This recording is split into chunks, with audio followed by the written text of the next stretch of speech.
Rabeel with خوابوں کی کتابوں کے معزز ناظرین کو رابیل کا سلام۔ شروع کرتے ہیں آج کی کہانی۔ رشید مجھ پر بہت ظلم کرتا تھا۔ اچھا خاصا پیسہ ہونے کے باوجود اچھی روٹی نہ کھلاتا تھا۔ روز مارتا، کبھی کہتا اولاد پیدا کرو، میں اس سے اکتا گئی تھی۔ پھر اس کا بھائی شہر سے آیا تو میں نے اسے زلفوں کا اسیر بنایا۔ ادھر رشید کی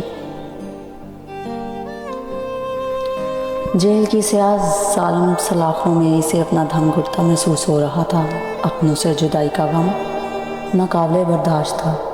وہ دن رات پچھتاوے کے آنسو بہاتی، مگر بے سود گزرا وقت کبھی اس کے ہاتھ نہ آ سکتا تھا، بلکہ پردہ اسکرین کی مانند اس کے سامنے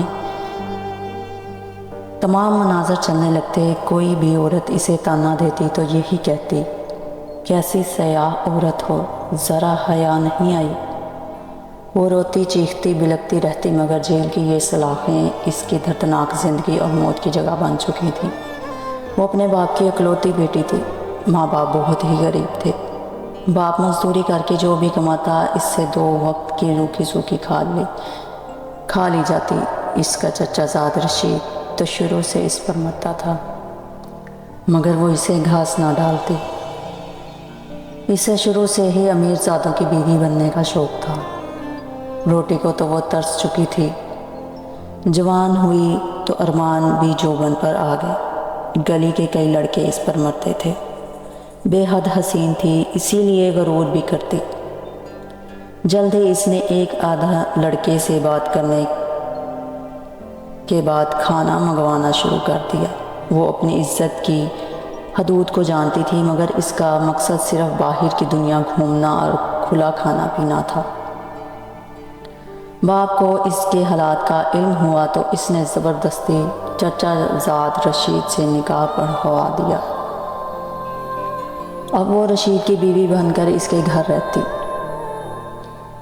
رشید جو کہ سموسوں کی ریڑھی لگاتا تھا، شادی کے شروع میں تو وہ اچھا خاصا کھلاتا رہا، مگر آہستہ آہستہ وہی پرانے دن آنا شروع ہو گئے جب وہ بھوک سے بے حال ہوا کرتی تھی۔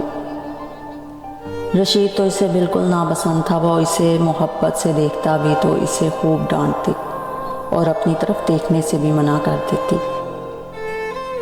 رشید بھی اس کے حسن کا اسیر تھا اور اب تو اسے اولاد کی خواہش تھی، مگر نازیہ جانتی تھی جو اسے پیٹ بھر کر نہیں کھلا سکتا، وہ اس کی اولاد کو کیا کھلائے گا۔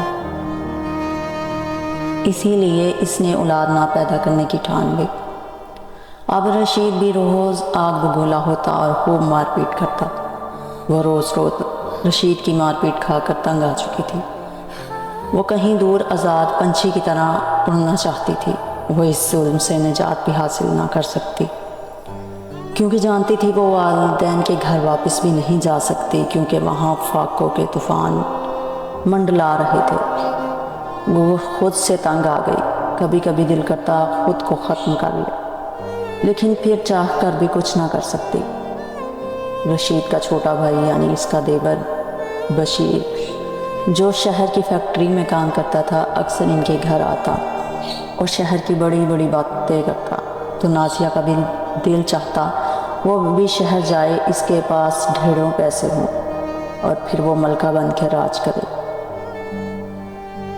وہ جانتی تھی رشید کے پاس بھی اپنا گھر ہے، سونا موجود ہے اور بہت ساری رقم جمع کر چکا ہے، مگر پھر بھی وہ ان سب تک رسائی حاصل نہ کر سکتی تھی۔ اس نے رشید کے چھوٹے بھائی کو ہی زلفوں کا اسیر بنانے کی کوشش کی۔ جلد ہی وہ اس کھیل میں کامیاب ہو گئی۔ رشید کی ریڑھی پر کام کرنے والا ملازم افضل بھی اس کے حسن کا دیوانہ تھا۔ وہ انہی اچھے برے حالاتوں میں زندگی گزار رہی تھی کہ اچانک غم کی ایسی آندھی چلی جو سب خوشیاں اپنے ساتھ بہا لے گئی۔ وہ روتی رہی، بلکتی رہی، زور زور سے چیختی رہی، مگر کوئی اس کی مدد کو نہ آیا۔ اس بھیانک رات میں نقاب پوش ڈاکوؤں نے زبردستی گھر میں گھس کر فائرنگ کی۔ فائر رشید کے سینے میں لگا اور وہ وہیں گر کر فنا ہو گیا۔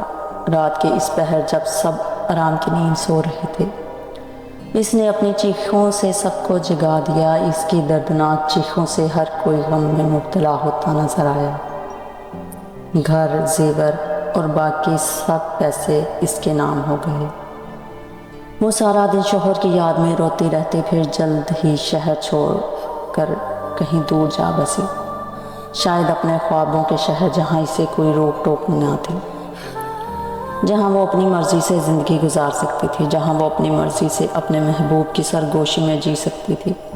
لیکن کبھی چیخ اٹھتی، روز رات کو سوتے ہوئے اس کا ضمیر اسے بے چین کر دیتا تھا، پھر وہ خیالات کو جھٹک کر سو جاتی۔ شہر میں آ کر اس نے محبوب کو بھی چھوڑ دیا اور اب وہ نئے کاموں میں ملوث ہو گئی۔ شراب نوشی، حسین راتیں اس کی زندگی کا محور بن چکی تھی۔ وہ ان کالے دھندوں میں روز منہ کالا کرتی اور پھر تھک ہار کر سو جاتی، مگر معاشرے کے سامنے وہ ایسی شریف عورت تھی جس کا سہاگ ظالم دیور نے ہی اجاڑ دیا، جو بیچاری شوہر کے غم میں جگہ جگہ دھکے کھاتی رہی اور پھر بالآخر بڑے شہر جا کر رہائش اختیار کر لی، جہاں فیکٹری میں کام کر کے 2 وقت کی کھا لیتی، مگر حقیقت تو اس کے برعکس تھی۔ وہ اپنی زندگی میں کھل کر جینا چاہتی تھی۔ وہ سب اقدار، روایات اور اصولوں کو بھول کر باغی ہو چکی تھی۔ بڑے سے بڑے جرم بھی اس کے لیے معمولی ہو گئے۔ کبھی کبھی گاؤں چکر لگاتی تو وہیں معصوم نازیہ بن جاتی، جس کا سب کچھ ایک بھیانک رات میں لٹ گیا تھا۔ پولیس نے اس کے دیور بشیر پر بہت تشدد کیا، پھر بالآخر وہ اسی نتیجے پر پہنچے کہ وہ قاتل نہیں۔ بس اسی دن کے بعد انہوں نے اپنی تفتیش شروع کر دی اور پھر بالآخر وہ اصلی قاتل ان کی گرفت میں آ ہی گیا۔ اوریا کپڑوں میں ملبوس مشہور کلب میں ناچتی گاتی نازیہ کو گرفتار کر لیا گیا۔ اسے اپنی گرفتاری پر شدید غصہ تھا۔ وہ جانتی تھی کہ اس کا یہ راز کوئی نہیں جان پائے گا، مگر پھر اس کی گرفتاری نے ثابت کر دیا کہ پولیس آخر پولیس ہے۔ لیڈیز انسپیکٹر نے اسے خوب پیٹا۔ وہ بار بار اس کے جرم کی داستان پوچھ رہی تھی، مگر نازیہ تھی کہ بس رونی صورت بنا کر یہی کہتی، میں نے کچھ نہیں کیا۔ روز اسے خوب مار پڑتی، آخر جسم کے زخموں کی خاطر تنگ آ کر اس نے حقیقت آشکار کر دی۔ رشید مجھ پر ظلم کرتا، اچھا پیسہ ہونے کے باوجود اچھی روٹی نہ کھلاتا تھا، روز مارتا، کبھی کہتا اولاد پیدا کرو، میں اس سے اکتا گئی تھی۔ پھر اس کا بھائی شہر سے آیا تو میں نے اسے زلفوں کا اسیر بنایا۔ ادھر رشید کی ریڑھی پر کام کرنے والے فضل کو بھی اپنا دیوانہ بنا لیا۔ افضل کا کچھ بدماشوں سے رابطہ تھا۔ میں نے افضل کے ساتھ مل کر اپنے شوہر کو ختم کرنے کا منصوبہ بنایا۔ میں جانتی تھی کہ میرا دیور شراب کا عادی ہے، اکثر شراب پی کر ہمارے ہی گھر آ جاتا ہے۔ اس روز بھی اس نے خوب پی، پھر میں نے اسے نیند کی گولیاں کھلا دی اور اپنے منصوبے کو پورا کرنے کو تیار ہو گئی۔ افضل نے چہرے کو نقاب سے ڈھکا، اس کے ساتھ 2 اور لوگ تھے۔ وہ گھر میں داخل ہوئے تو میں نے اچانک شور ڈالا، میرا شوہر باہر آ گیا۔ تو انہوں نے تھوڑی سی ہی لڑائی کے بعد فائر اس کے سینے پر مارا۔ میں وہیں پھوٹ پھوٹ کر رونے لگی۔ پھر افضل کی پستول بشیر کے ہاتھ میں پکڑا کر اسے صحن میں لٹا دیا اور میں نے پولیس کو یہی بیان دیا کہ یہ ظالم میری عزت پر ہاتھ ڈالنا چاہتا تھا اور میری عزت کے رکھوالے میرے ہی شوہر کو، اپنے سگے بھائی کو موت کی نیند سلا دیا اور صدمے سے بے ہوش ہو گیا۔ میں افضل کے ساتھ کئی دن شہر رہی، اس نے مجھ سے بے وفائی کی، میں نے اسے چھوڑ کر نشہ شروع کر دیا۔ میں نے اپنے آپ کو باغی کرنا چاہا، میں اپنی مرضی سے جینا چاہتی تھی، مگر ان سب میں غلط صحیح حرام حلال اقدار روایات سب بھول گئی۔ میں بہت بری عورت ہوں، وہ اپنا بیان دیتے ہوئے پھوٹ پھوٹ کر رو دی۔ لیڈی پولیس نے بیان لکھنے کے بعد نازیہ سے کہا، اب پچھتانے کا کیا فائدہ ہے؟ جب تمہیں اللہ نے عزت کی زندگی دی تو تم نے قدر نہ کی اور یہ سوچا کہ دنیا کو دھوکہ دے سکوں گی۔ مگر تم بھول گئی کہ اصل طاقت اللہ کی ہے۔ مجرم چاہے کتنا ہی چلاک کیوں نہ ہو، وہ اپنا جرم کبھی نہیں چھپا سکتا۔